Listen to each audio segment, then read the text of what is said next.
রাসূল সাল্লাল্লাহু আলাইহি সাল্লামের বাণী।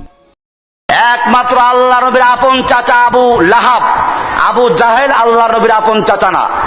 এটা একটা মিথ্যা কথা বলে আমাদের অনেক লোকেরা, চাচা আবু জাহেল আপন চাচা না।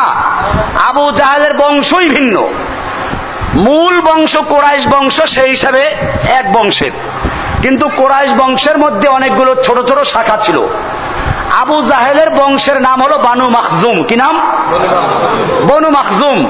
আর আমাদের নবীর বংশ হচ্ছে বনু হাশেম, বনু মুত্তালিব, এরা নবীর বংশ। কাজে আবু জাহেল হাশেমিও না, মুত্তালিবিও না।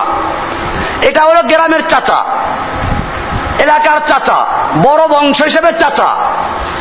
হ্যাঁ, নবীর আপন চাচাদের মধ্যে একটাই ছিল আল্লাহ নবীর দুশমন, সেটার নাম কি?